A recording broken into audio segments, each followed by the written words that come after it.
সবাই পড়েন আমার সাথে, রব্বি লা তাযারনি ফারদান ওয়া আনতা খায়রুল ওয়ারিসিন। এর মানে হলো, আল্লাহ আপনি আমারে নিঃসন্তান বানিয়ে এই দুনিয়ায় রাখবেন না, আপনি তো উত্তম উত্তরাধিকার তৈরিকারী, আপনি উত্তম সন্তান দানকারী, ঠিক কি না? আল্লাহ তাআলা সন্তান দেন, এজন্য আপনি দোয়া করবেন, এই দোয়াগুলো পড়বেন। রব্বি হাবলি মিনাস সালিহিন, আমার সাথে সাথে আওয়াজ করে পড়েন, রব্বি হাবলি মিনাস সালিহিন।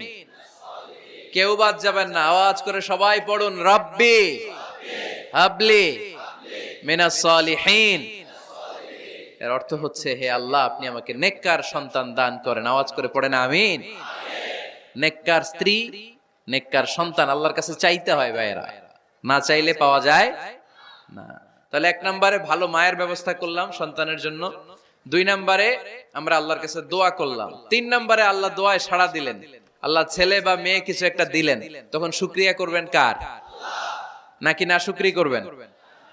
অনেকে ছেলে পছন্দ করে, মেয়ে পছন্দ করেন, আছে না নাই? আলহামদুলিল্লাহ এইখানে এরকম কেউ নাই। এই আছে, তুমি জানলা কেমনে?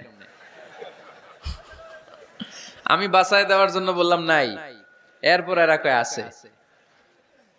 যদি কেউ থেকেও থাকে, চেঞ্জ ইউর মাইন্ড, আপনার মাইন্ডটা চেঞ্জ করেন।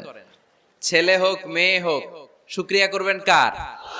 কারণ পৃথিবীর এই যে বড় বড় বিজ্ঞানীরা মাইক বানাতে পারে, মোবাইল বানাতে পারে, কম্পিউটার বানাতে পারে, রকেট বানাতে পারে, জেট প্লেন বানাতে পারে, হেলিকপ্টার বানাতে পারে, কিন্তু পৃথিবীর সব বিজ্ঞানীরা মিলে একটা বাচ্চা বানাতে পারবে? একটা সন্তান বানাতে পারবে? আর্টিফিশিয়াল মাঝে মাঝে রোবট বানায়। একটা রোবট আসছিল আমাদের দেশে, সোফিয়া নামে, মনে আছে? এরকম আরো ডেভেলপড রোবট তারা বানিয়েছে, কিন্তু এগুলোও কাজ করে না। এদিকে যাইতে কইলে মাঝে মাঝে ওদিকে চলে যায়। আর এগুলোর সিস্টেম সফটওয়্যার ভিতরে ঢুকাই দিতে হয়, সফটওয়্যারে যা, এর বাইরে কিছু বলতে পারে না। তাহলে গোটা বিশ্বের সবগুলো রোবট এক জায়গায় রাখলে আল্লাহর দেয়া একটা মানুষের ব্রেনের সমান হবে? এই পৃথিবীর সবচেয়ে পাওয়ারফুল কম্পিউটারের নাম হচ্ছে দি ক্রে 1 সুপার কম্পিউটার। আমেরিকার মিলিটারি বেজে বিভিন্ন ম্যাথমেটিক্যাল ইকুয়েশন ড্র করার জন্য এই কম্পিউটার তারা ইউজ করে। এরকম 10,000 সুপার কম্পিউটার মিলেও একটা হিউম্যান ব্রেইনের সমান হবে না। চিল্লায় পড়েন সুবহানাল্লাহ। তাহলে ছেলে হোক মেয়ে হোক, শুকরিয়া করব কার? অনেকে ছেলে হইলে মহা খুশি, পাড়ার সবাইরে মিষ্টি খাওয়ায়, মেয়ে হইলে খুশি হয় না, আছে না নাই? এরকম করবেন না, কারণ আপনার হাতেও নাই, আপনার বউয়ের হাতেও নাই। কার হাতে? তো যেটা আল্লাহর হাতে, এটা নিয়ে আপনারা তো টেনশন কেন? আল্লাহর হাতে ছেড়ে দেন না।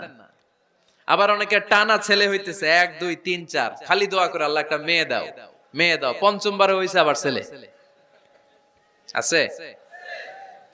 আবার অনেকের টানা মেয়ে হইতেছে 5টা মেয়ে, খালি দোয়া করে আল্লাহ একটা ছেলে দাও। 6ষ্ঠ বারও হইছে মেয়ে। এটা আমার হাতেও নাই, আপনার হাতেও নাই, ডাক্তারের হাতেও নাই। কার হাতে? তো যারটা যার হাতে, এর হাতে ছেড়ে দেন। পারবেন নাকি না শুকরি করবেন? আল্লাহ বলে, খবরদার, দুনিয়ার সবাই অনেক কিছু বানাতে পারে, অনেক কিছু তৈরি করতে পারে, কিন্তু একটা সন্তান দিতে পারে না। তুমি 6টা ছেলে পাওয়ার কারণে না শুকরি করো, মেয়ের জন্য আমার বিরুদ্ধে কথা বলো। এমন অনেক দম্পতি আছে 20 বছর কেঁদে কেঁদে জীবনটারে শেষ করে দিল। আমি এমন পরীক্ষায় ফেলেছি, একটা সন্তানও তাদের দেই নাই। আল্লাহ অনেকের কিছু দেন নাই। ছেলে দেয় কে? সবাই বলতে হবে, ছেলে দেয় কে? মেয়ে দেয় কে? ছেলে মেয়ে দুইটাই দেয় কে? আবার কাউরে ছেলেও দেন না, মেয়েও দেন না, তিনি কে?